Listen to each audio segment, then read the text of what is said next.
Now, the Union Ministry of Home Affairs has issued a detailed notification on the observance of India's national Vande Mataram, national song, Vande Mataram, stating that whenever the national song and the national anthem are sung or played together, the national song must be rendered first, formally establishing the ceremonial sequence to be followed at official and public events.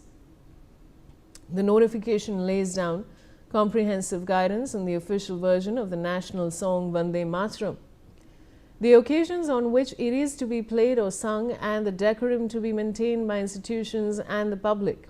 Written by Bankim Chandra Chatterjee, Vande Mataram is recognized as India's national song with an approximate playing time of 3 minutes and 10 seconds.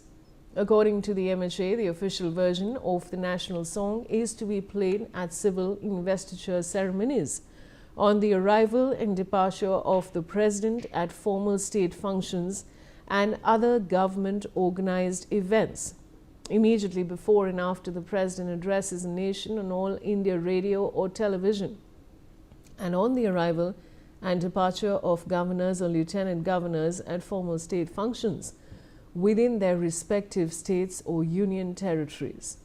Manohar Kesri is joining me with more details. मनोहर, आप हमें क्या जानकारी दे सकते हैं? देखिए, बिल्कुल गृह मंत्रालय की ओर से ये गाइडलाइंस जारी की गई है और मैंडेट कर दिया गया है कि कोई भी सरकारी फंक्शन हो, स्कूल हो या कहीं भी हो, तो ऐसे में वंदे मातरम राष्ट्रगान जो हमारा नेशनल एंथम है उसके बाद गाया जाएगा।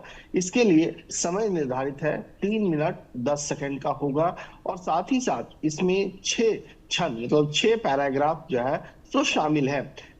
याद होगा कि जब विंटर सेशन चल रहा था उस दौरान 150 साल पूरे होने पर वंदे मातरम को लेकर के चर्चा हुई थी और चर्चा के दौरान सभी पार्टियों ने अपनी अपनी बात रखी थी। प्रधानमंत्री नरेंद्र मोदी ने भी कहा था और किस तरह से उन्होंने कहा था कि वंदे मातरम के कुछ छंद जो है सो हटा दिए गए हैं। अब जो वंदे मातरम के 2 छंद है वो उसमें जोड़े गए हैं, 2 पैराग्राफ जोड़े गए हैं और उनमें से आखिरी पैराग्राफ जो त्वम ही शक्ति है वो लाइन भी उसमें शामिल है। अब देखना होगा, जिसे लेकर के लगातार विपक्षी पार्टियों ने विरोध किया था, क्या अब इस गाइडलाइंस के बाद वो विरोध जारी रहता है, क्योंकि अब वंदे मातरम को अनिवार्य कर दिया गया है। जी शुक्रिया मनोहर जुड़ने के लिए। And with that it's time for a short commercial break.